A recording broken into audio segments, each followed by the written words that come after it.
All right. I think we can skip the housekeeping since we're on our fourth, if you went to the welcome session with Dr. Burt Bauer. But we definitely encourage you to use the chat. Michael is joining me today. He's going to be monitoring the chat. He's going to bust in with some really good questions that you might have. Feel free to collaborate with one another using the chat. It really is a session chock full of hopeful collaboration with everybody, and then learning how we can make these inquiry projects work in our classroom. So today we're going to be talking about the importance of student inquiry, how to implement TCI inquiry projects in the classroom, and then some processing, planning, and next steps. And to give you a little background, earlier today, Dr. Burt Bauer talked about starting the company in 1989. And 10 years later, 1999, I got my hands on my first TCI lesson, which had to do with the Articles of Confederation. And it was meaningful for my students. They were engaged. They loved it. I loved it. I loved my role as a facilitator, not just like the sage on the stage. And so TCI really just hit my heart like that. And I became obsessed with knowing anything and everything about using TCI to make meaningful connections with my students in the social studies world. And so I became involved in the company, and I've been with them for 20 years. I'm a national trainer. And I'm going to tell you something, that when TCI first rolled out their inquiry projects, I was a little nervous. I appreciate being a facilitator, and also it was a stretch for me to just put inquiry and projects in the hands of students.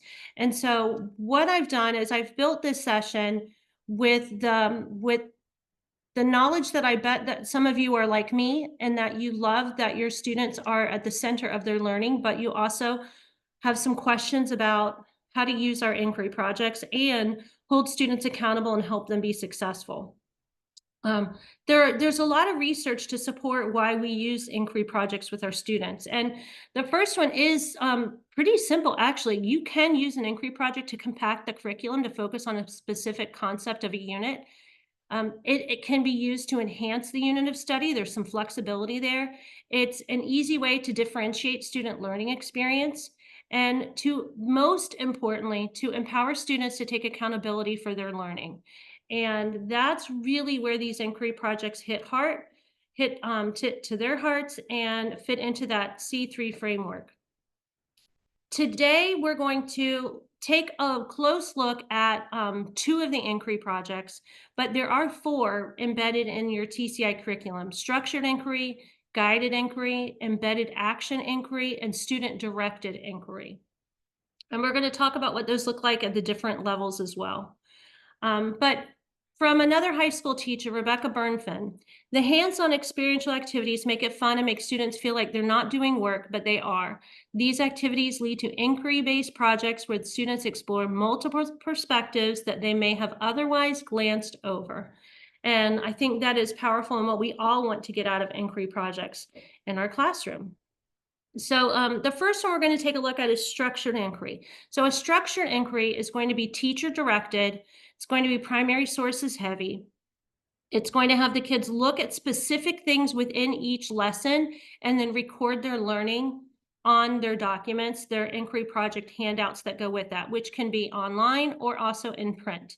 So these are probably, if you want to say, you'll see like the highlight is ancient world history, and it's unit 2. You'll see that they ask them, look at this particular thing. These are the sources. This is your formative task. It's very structured.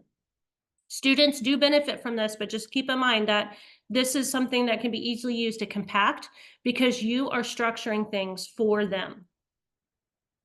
A guided inquiry adds research. So we're going to ask you what to look at, and then what sources, and then you have tasks to add research that you've found on your own. So that's guided. Embedded action inquiry is going to ask students to solve problems, and this is one that I've chosen to highlight for you all today. So the embedded action, we're going to give them a scenario, and they're going to have to use their knowledge and gather evidence and then construct an argument. So with that, I've chosen our Civics Alive program, and we're going to take a look at how we can make this inquiry project come alive. So in Unit 4, the rights and responsibilities of students. Let's take a look at what this inquiry project entails. I'm going to play this little video for us.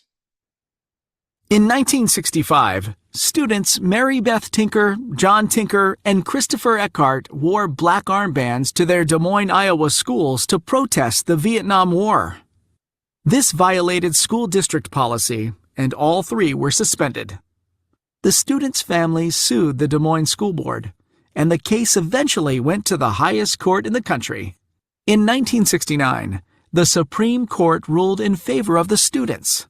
It stated that the students' right to wear armbands was protected as free speech under the First Amendment. However, the court also acknowledged that schools can censor speech if it causes material interference with school activities. This 1969 decision was not the final word on First Amendment rights in schools. Federal courts continue to hear cases that challenge school policies. Sometimes the courts rule in favor of the students, and other times in favor of the schools. Each ruling helps define what schools can and cannot censor.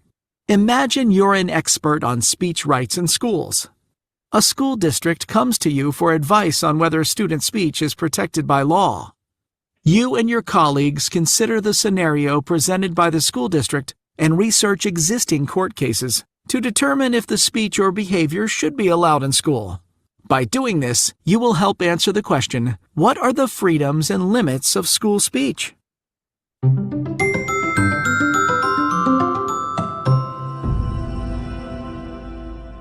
Okay, so you'll see with this type of inquiry project, we've given the students the compelling question that they have to answer. What are the, what extent is the freedom of speech protected in schools? So we have that. We want to give them this inquiry project at the beginning of the unit. And I'm going to go back in just a moment and show you what that looks like, so we can make this work, because the inquiry projects are at the beginning of a unit for a reason. And I want to make sure that you understand how we can use this and pull information from the unit as we go along, because all the information in the unit isn't necessarily relevant for the inquiry projects. It may be essential content that we need to teach to our students and have standards in there. However, we can isolate specific parts just for the inquiry project. So what this looks like from the student perspective, if you look at this, this screen right here, so what are the limitations of freedom of speech? And you're going to get, the students are going to get a handout, and it's going to give them a specific scenario that they have to use to determine whether or not it should be allowed. So for example, these are the different scenarios. During a school election, a candidate uses a slogan that has two meanings, one of which is a drug reference. A student comes to class with tape over his mouth to protest and eat his school lunches. He refuses to remove the tape during class. Those are just some examples. I'm not going to go through all of them, but those are some of the examples that are in there. So you give each group one of those scenarios. And then what they have to do is they have to consider what they know about the freedoms and limitations of school speech. So they're going to have to list a court case, describe it and how it relates to the scenario. And then based on what you learn in the court cases, do you think the behavior in the scenario should be allowed? Use evidence to support your answer.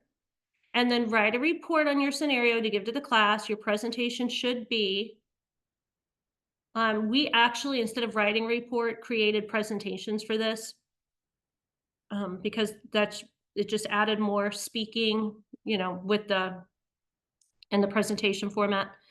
And then use the information you learn from your research and class presentations to create a recommendation to your school district superintendent that addresses what kind of speech and behaviors are protected by the First Amendment. Okay, so that is what the inquiry project is for this unit. Now let's take a look at what this unit is. What lessons are in this unit? If you'll see, we have, let me come over here. Okay, so if you'll see, the lessons in this unit are the Bill of Rights and Civil Liberties, law, liberty, and interpreting the Constitution, and citizen participation. So we are going to be teaching all three of these lessons within the unit. However, we're going to be pulling out specific parts of the lesson and then adding that information to our inquiry project. So let's look at the Bill of Rights and Civil Liberties. And I'm going to click on the reading portion because that's just the easiest way for me to show you what we would want to pull out and use. The whole lesson covers the Bill of Rights, but really what we are focused on in our inquiry project are our First Amendment rights. So you definitely, when you get into the First Amendment rights, you want to make sure that they get the information they need to support that. And then within the First Amendment rights, we go through freedom of religion, and we have landmark Supreme Court cases. You can see some of the notes I use for my students. Freedom of the press. There's freedom of speech, right to petition. Obviously, the focus in our inquiry project is going to be from the freedom of speech. And we would want them to make sure that they are focused too on there are Supreme Court decisions that are listed in here with freedom of speech. So we want to take out that part of the lesson, in other words, just for our inquiry project so that they can build their knowledge to be successful in the inquiry project. It doesn't mean that we're not teaching the rest of the lesson. We are teaching the rest of the lesson, but just in confluence with flow, we're going to say, hey, what can we take out of this to help us with our inquiry project? And obviously that's where you get that. Now from lesson 12, Law, Liberty, and Interpreting the Constitution, this is where we would get the main role of the judicial branch, landmark cases that define government powers or define civil rights. So we want to come in here and we want to say, well, what did we find that defined? This one actually has to do with civil rights, so it's not going to be as obviously it's going to go to the 13th, 14th, and 15th Amendment. But if I go back to the powers, some of these things, due process, you'll find information in there. And also the idea that we have landmark Supreme Court cases. We also have a landmark library that can help our students as well, the Supreme Court cases. So students have access to all of these landmark Supreme Court cases that they can use in their research for this. And that is something that we would want to use with them to help them build their argument for their inquiry project. The final lesson that's in here has to do with citizen participation. And to be honest, there is nothing in the citizen participation that I personally use for this particular inquiry project, because it has to do more with like how, yes, we have citizenship and civic rights, but it's really more about engaging in civic life. And so this one in particular isn't something where I find information from this lesson and use it for the inquiry project. And I tell you that because as you use inquiry projects, you'll see we had 3 lessons that are in this unit, and only 2 of them have things that really specifically pertain to the inquiry projects. So you just want to keep this in mind as you're planning and you look at an inquiry project. You want to look through the lessons and you want to see what in this lesson is essential to add to the inquiry project so that the students are more knowledgeable and that they will have greater success in answering that compelling question. And so that's where these pieces fit into each other. And if you do it this way, then you're going to find that your students will be in check more with where the lesson is and how these little pieces of information are relevant in something that they're working on in their group. And yes, you can do this with this type of inquiry project. You can use it with other types of projects. It's just with the inquiry projects themselves, you want to look through the lessons and see what can be highlighted or taken away to add to that inquiry project.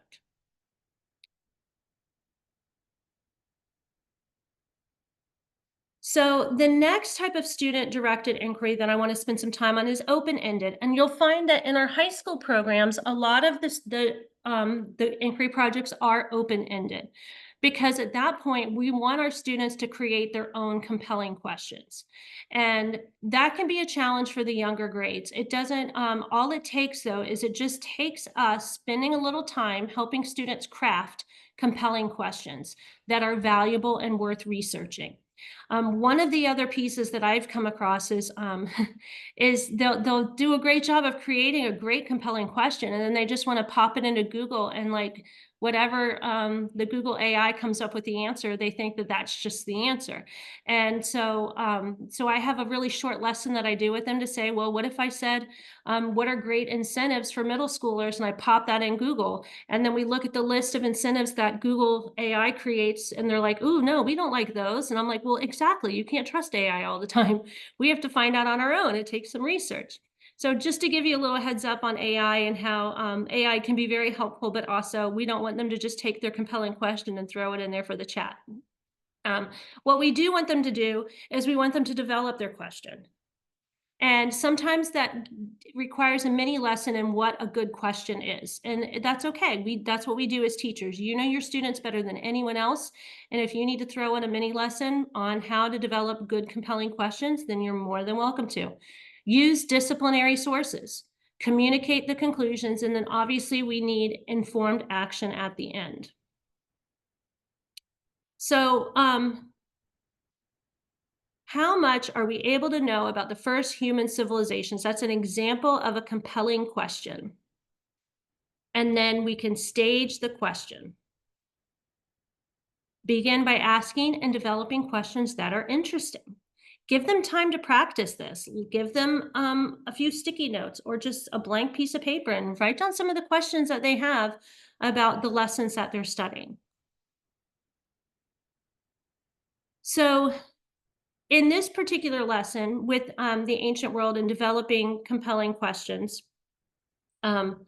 we want them to like really dive in, and sometimes they need specific things that they are using. Like it says, take an item near you and what does it say about you? Using concrete things can be very helpful. But what I want to focus on is to collect evidence from a variety of sources. TCI is a great source, but it should be one source of where these kids are doing research and finding evidence for their compelling questions that they create. So let me get through here. And I believe I'm going to be taking you live in just one moment. Let me actually step back here and jump into the program. Just take me one moment. I'm going to take you back to that civics program. Thanks for your patience. I think I deleted that slide on accident. Okay, I'm going to take you into the civics program and go into the first question in the civics program, and we can highlight other programs in this session. We do have time built in for that. But in this one, it says, what do you want to learn more about? Okay, so this is an example of what I was talking about where it is the students, it's open. They create their own question that they want to learn more about, gathering evidence through the activities, reading, and additional research. So, and when you have an open one like this and you do that and do that mini lesson on how to teach them how to create a compelling question, then they create their own. What happens then is that once you go through a lesson, then you want them to go back to their inquiry project and add to it. So for example, this one, skim the lessons in this unit, begin to brainstorm a list of questions you have about the topics in this unit, create 3 potential questions. Well, oftentimes the students at the very beginning of a lesson are going to create questions, but sometimes those questions aren't high quality. And so you want to go back and you want to have them write this in pencil or use sticky notes and have them improve the quality of their questions. And then they create one compelling question that they want to study and learn more about throughout the unit.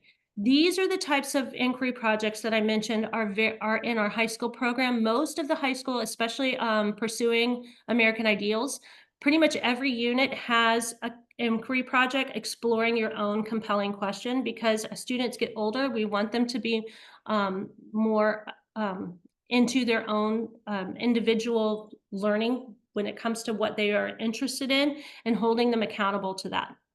So it does take some practice. But then once they have their own compelling question, then as you go through the lessons, they take information, just like I showed you before, they use that information and they record that evidence. And again, you want more than one source. You don't just want the TCI research for their own compelling question. They're going to have to do outside research, and you can give them outside sources to use as well that are appropriate. It's part of being a social studies teacher, is helping kids to understand valuable resources and reliable and resources that they can use to conduct research.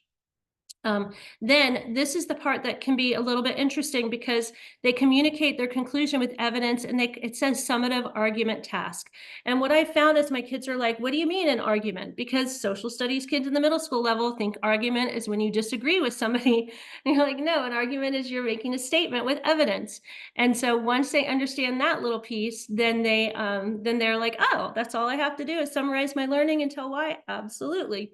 So, just to throw that out there for you all who may have that same thing happen with your students in arguments.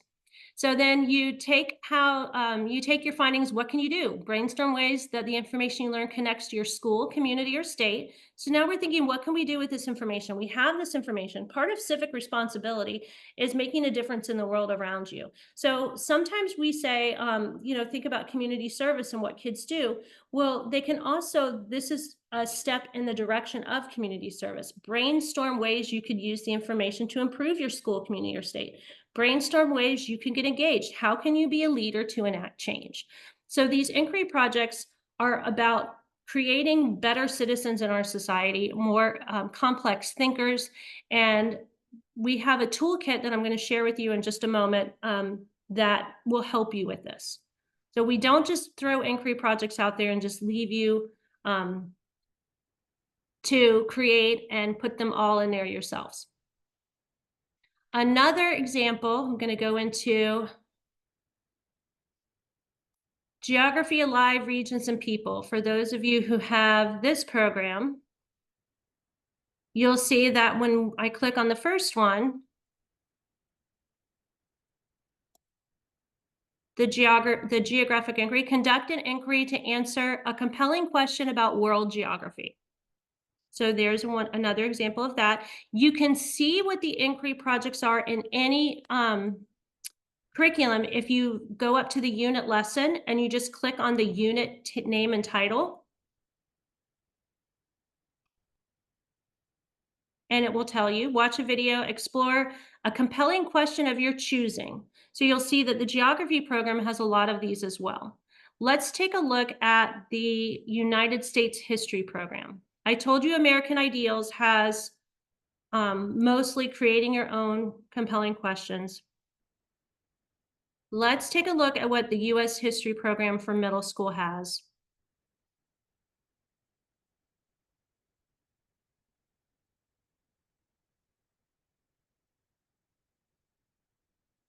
So at the very beginning, you'll see that they are exploring a compelling question of their choosing. And it's student, but then once we get into it, America Before and After Colonization, you'll see that the inquiry project is a little bit different.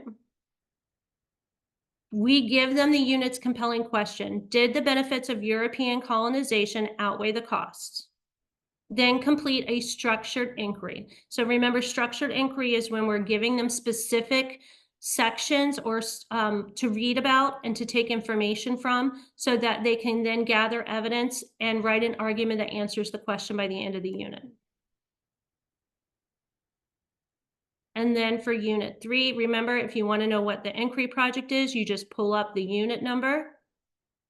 And then here we go. Here is a guided inquiry. Gather evidence throughout the activities, reading, and additional research to write an argument that answers the question by the end of the unit.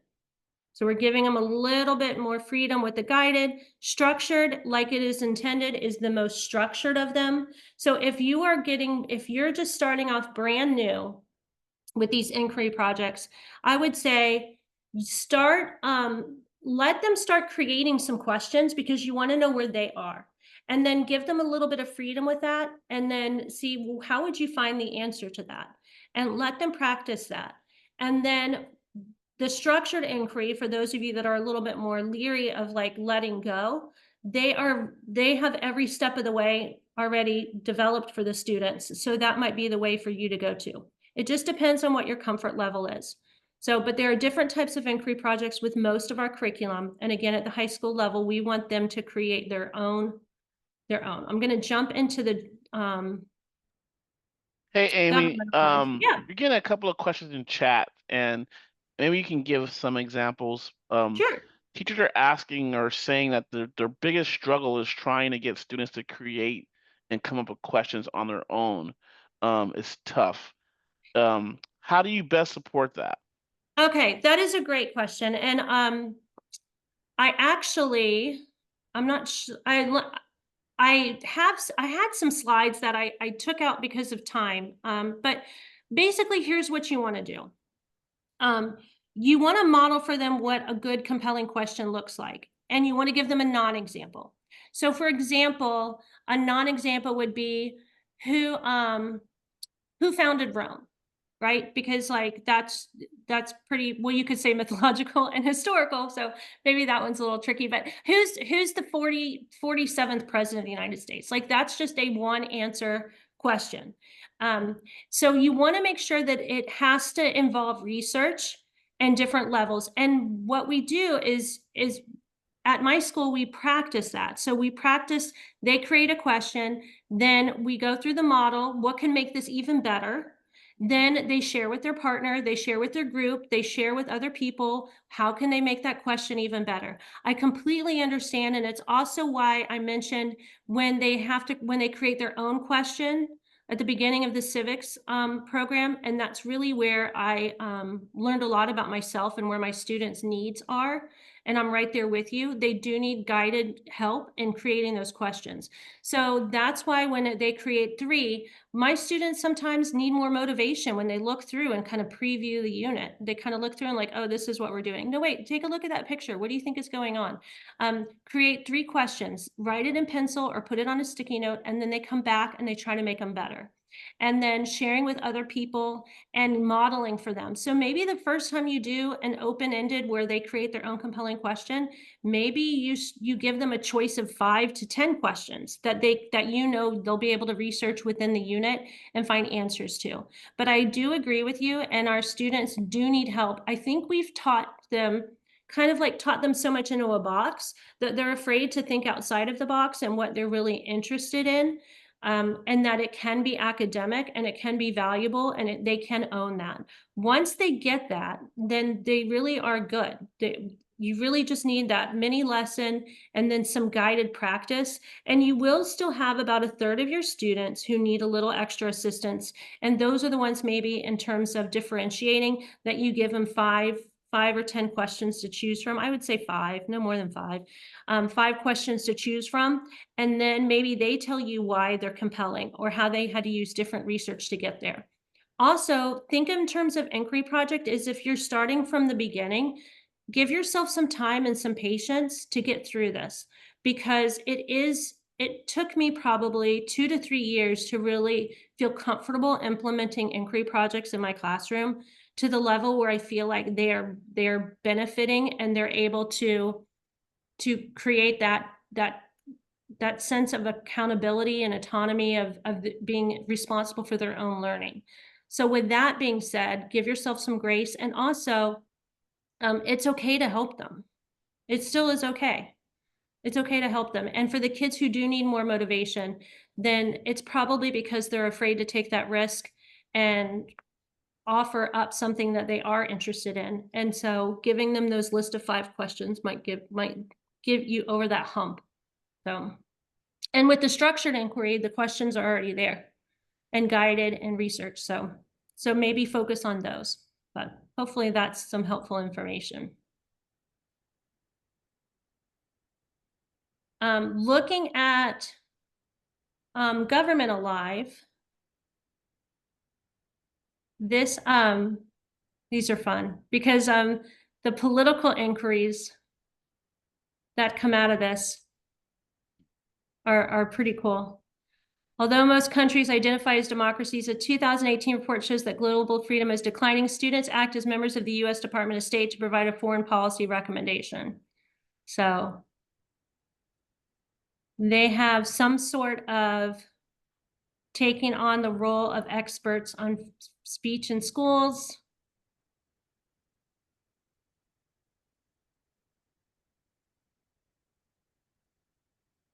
Yeah. So this one, they identify a problem and their community proposes a solution. So this one is more open-ended for them. But you should have, other than pursuing American ideals, which pretty much all of those are open-ended, there are a variety of inquiry projects within your curriculum. So if you do feel a little like uncomfortable with one, then choose a couple of the others that you want to start with to find success. So now with that, finally have my bearing back again.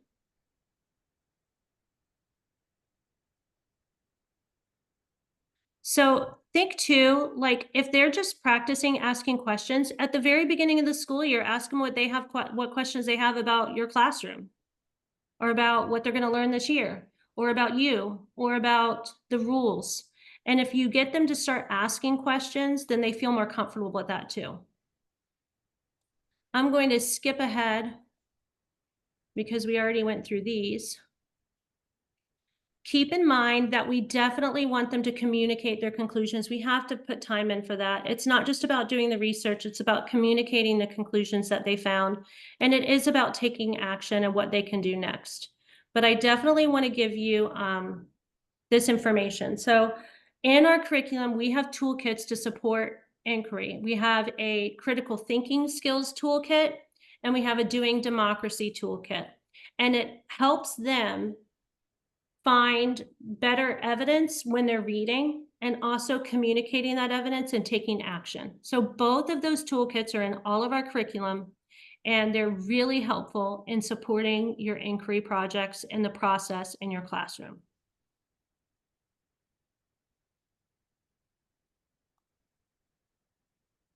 Obviously, we are trying to make them have a positive impact on their community. And in the Taking Action Toolkit, we have some templates for them to use. I mentioned the toolkit. These are just some examples of what those look like. And then finally, I wanted to share an example of a rubric. So, how do we assess these projects? And you can assess them in a variety of ways. I think that if you're just starting, you want your kids to be able to take a risk in a safe place. And so grading them at the beginning may look a little different for you. It may look like, something that is more for credit. I pulled this rubric from MYP from an IB. This is an IB Interbaccalaureate rubric from MYP year 3, which is technically 8th grade. And it's from Criterion B Investigating. And I know Michael's going to be sharing this presentation, the slide deck with you so that you'll have access to this. But if you look, what are the outcomes for this? To formulate or choose a clear and focused research question explaining its relevance. Formulate and follow an action plan to investigate a research question. Use methods to collect and record relevant information and evaluate the process and results of the investigation with guidance. So the reason I share this with you is because that's really what you're looking for when you're wanting to evaluate their inquiry projects. And then you may notice that because I pulled this from one of my own, the word formulate is not bolded, and that's because I had already formulated the plan. They just had to follow the action plan. So then that didn't get scored. Just the following the action plan part got scored. But if you can use this to help guide you with this, then I think that you'll find that you'll stay focused on what the point and purpose of these inquiry projects are and how we can make them valuable and meaningful with our students. Can you And please share that rubric, Amy, too? Later, we'll share at the end because I think they're yeah. asking where they can find it. Yeah, absolutely. Yeah, absolutely. I'm happy to share that. And Michael, I might need you. I'll probably need your assistance in helping me do that too. Not a worry. You're my go-to for tech. So, but yeah, also, I do want you all to know too that if you, so I'm choosing to share year 3. Year 1, MYP is without a year 2 rubric, but year 1 would be for 6th grade and then the beginning of 7th grade.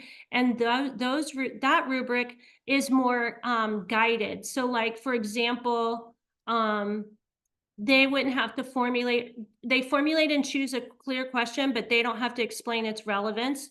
It might say explain its relevance with guidance. Does that make sense? So it's more, it's a little less rigorous the year. And I'll share that one too. I have that one available that I can share too.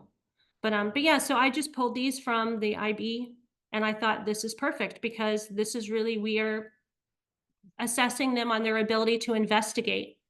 And then you have the command terms and their definitions. And then, you know, where their level descriptor is. Um, so that's hopefully that can be helpful with you. I know that was my biggest challenge at the very beginning, and I thought, what am I going to do? How am I going to grade these? How do you grade it if the kid creates a great question but then goes off key with the research? How do we get them back on track? Some kids have better questions to research than others, and this is really, you know, a good way to do that. So, and the process can be sloppy, and accept that. The process absolutely can be sloppy. I also can tell you that in the years that I've become more comfortable and confident in inquiry projects, my students really enjoy researching their own academic questions. They really do, and they talk to each other a lot more about it than I realized that they would. So let me go ahead while you all are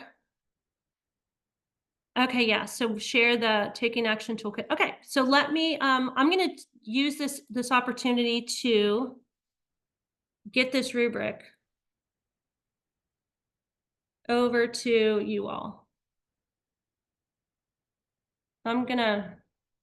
This process is gonna look a little sloppy for me too. Hey, Michael, what's the best way for me to do this? Can I just copy?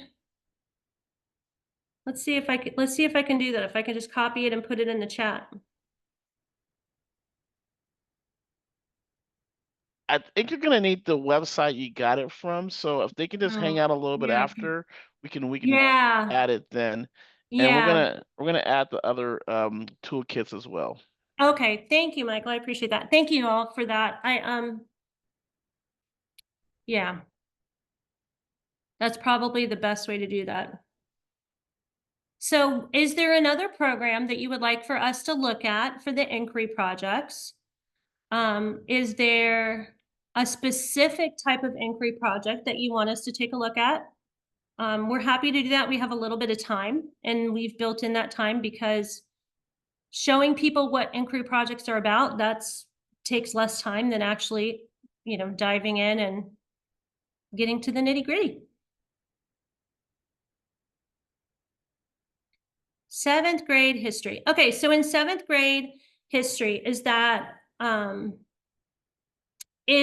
grade history medieval or okay, all right. So let's get into that. You have some cool points of interest in there too. So, and then we'll look at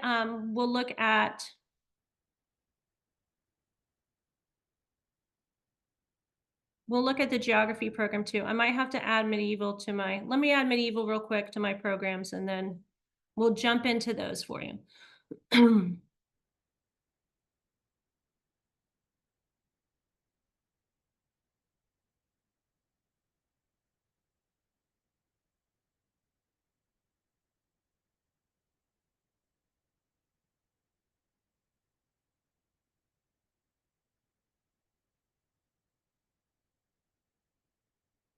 Okay, so let's take a look at medieval.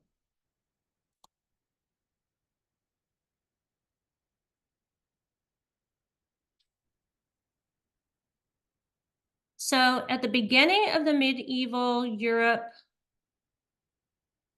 they have explore a compelling question of your choosing. I do want to point out too that one of the reasons why I fell into, you know, where you all were like, my kids are going to need help with a compelling question. The very first unit in the ancient world history TCI program has the same compelling question. They create their own and I thought, oh my goodness, I have, you know, for me, that's 6th grade. I have brand new 6th graders. How in the world are they going to try to create their own compelling question?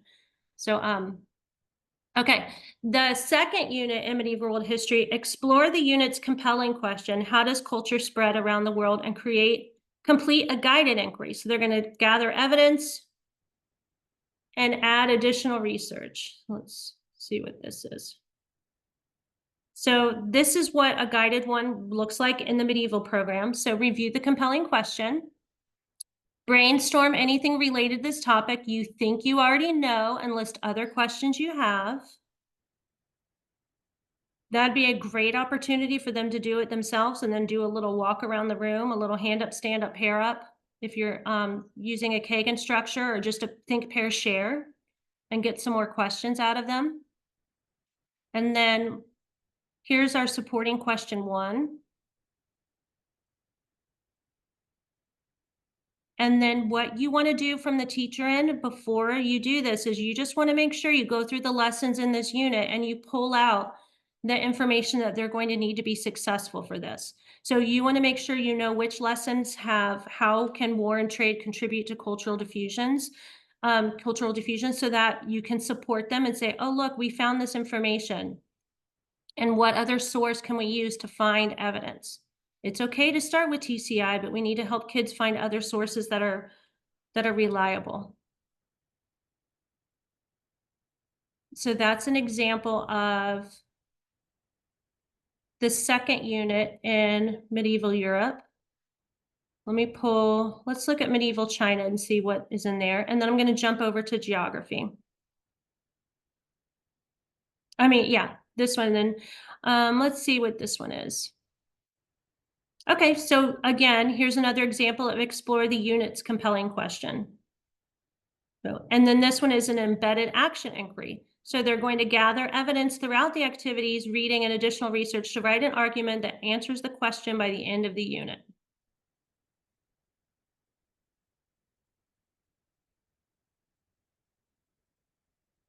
And they do a nice job. You'll see there's some hand holding here, some scaffolding on staging the question.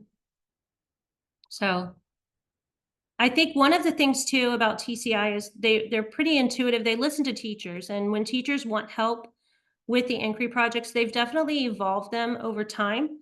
When I first started, there were fewer resources to help me. And now that every time I revisit these, I find that there are more things that are there to support. I'm in the geography program right now, and this will be true for geography in the middle school or high school level. Can you do us a favor, Yeah. Amy, when you're in there, can you go to the materials part and show them where they can print the inquiry project out? Oh, yeah, I yeah, think yeah. that's what you're asking. I'm not sure. Yeah. Was But that the I medieval believe, question? well, it says this does it give you more of a journal view, and I think that Oh, there's yeah, a yeah. couple of views that you can see with inquiry, but there's I'm also the with printed you. view as well. Yep. Okay.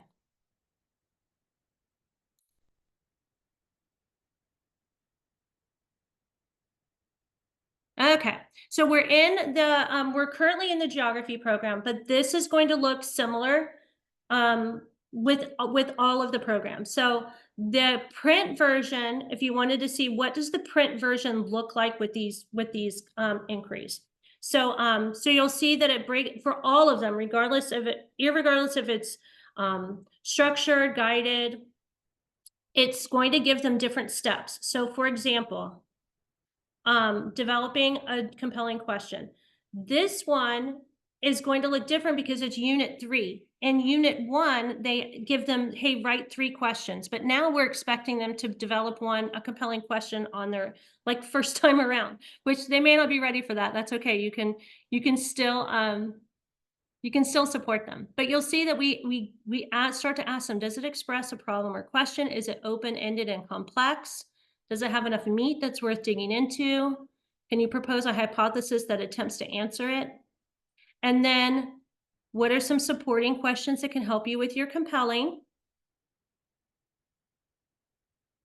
What information? So they really do take them step by step. I'm glad that someone asked that question. So Michael, you could redirect me here.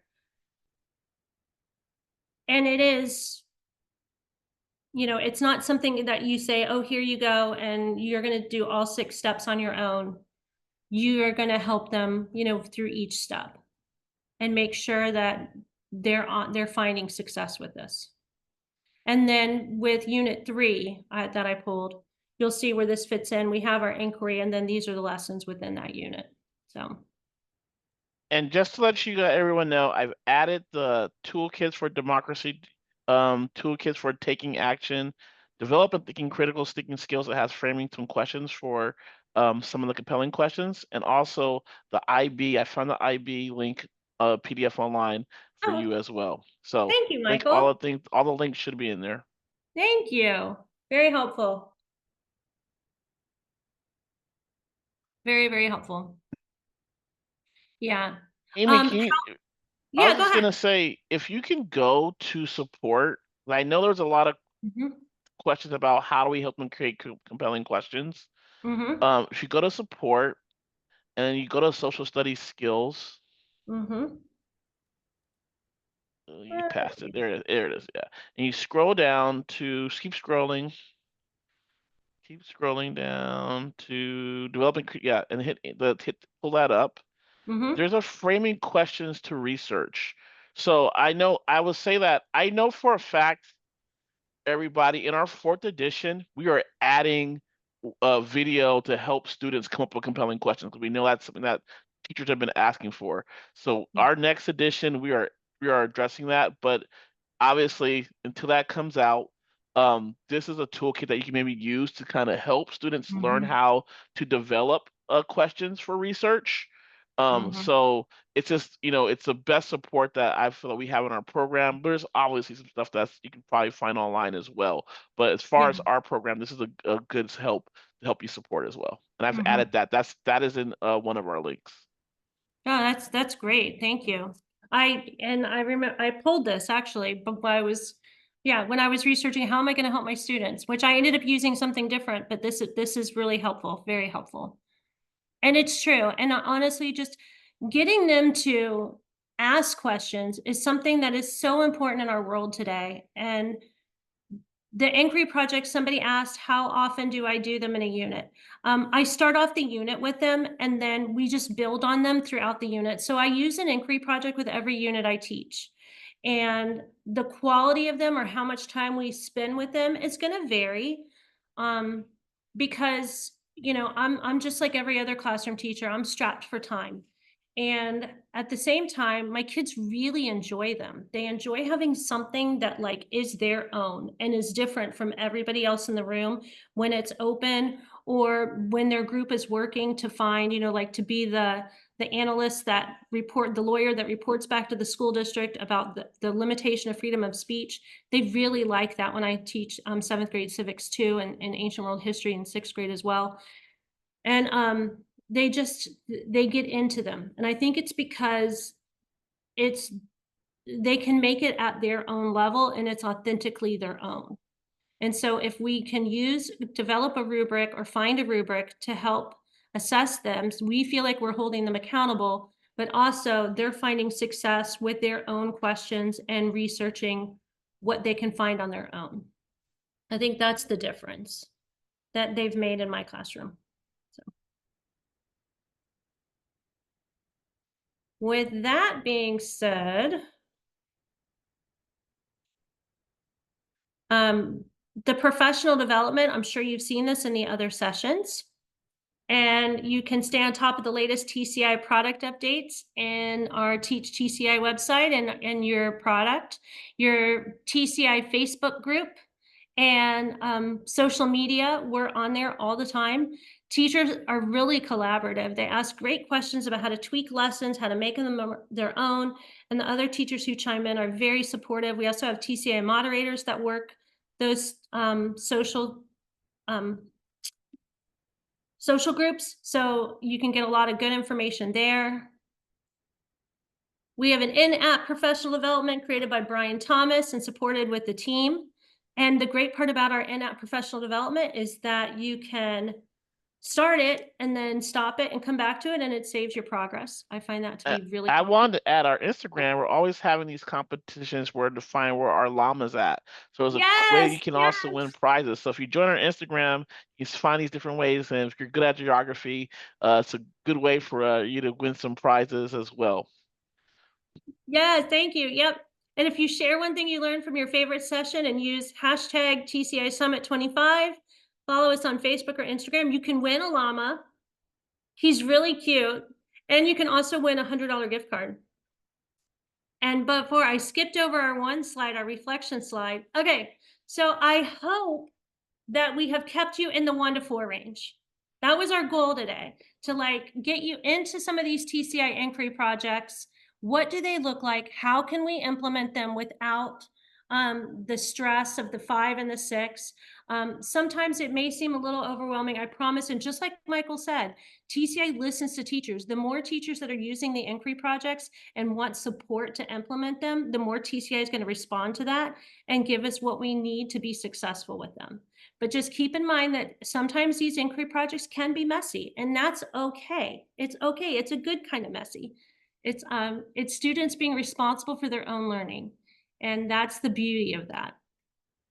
So tell us how you're feeling.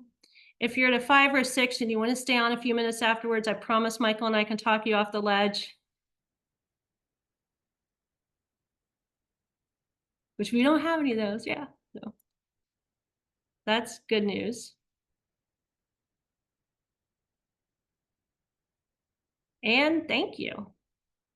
Oh, we have a survey over here that you can take. Yes, please take the survey because it gives us feedback on how to improve this for next year. We're TCI is going to continue to do these things. This is about teachers. It's about us trying to support you. So by you giving us feedback, it lets us know better ways to support. So if you got a phone and you click on the QR code, it'd be great. If not, I can also try to get that link for you in here too as well. Yep.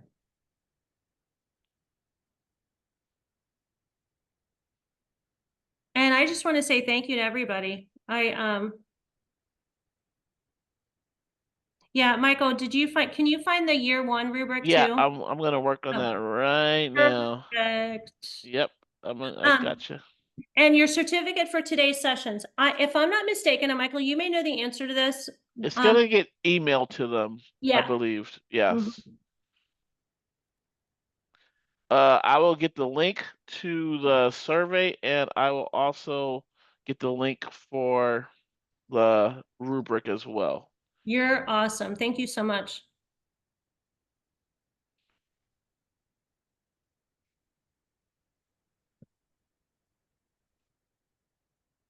Oh, thank you, everybody. It's very kind of you.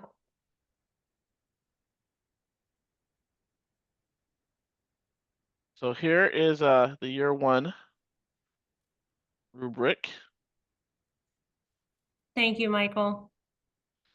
and let me get that link for us as well. Yeah, and feel free to use it. I went out and found it and thought, that fits it fits what we want to assess. So, There's the link for the survey. That feedback's important, so that really means a lot. Thank you guys for all that you guys do. We know that you're going to get back to school, so I hope you enjoy the next few weeks or week or days, whatever you have left, month. Take advantage of it. You guys deserve it. And if you have any questions for TCI, please reach out to our info. You all have account managers like myself, trainers like Amy that are happy to support. We do not want to leave you on the ledge. We are here to support you throughout your whole entire year. So please reach out to us for anything, any questions, at all. If you guys need some training, you guys need just an hour or some pop-in questions, TCI is here for you. We are, like you said, we're by teachers and for teachers. So it means we know what it is on our end, and it means a lot to us for you guys to be successful. So thank you so much. And Amy, amazing job. Thank you, Michael. I really appreciate that. Thank you to everyone who had kind words to say. It's you know, it's different because the inquiry projects look a little different at each different programs, different grade levels, and but we can do them. We can find a way to make it happen. So happy to help.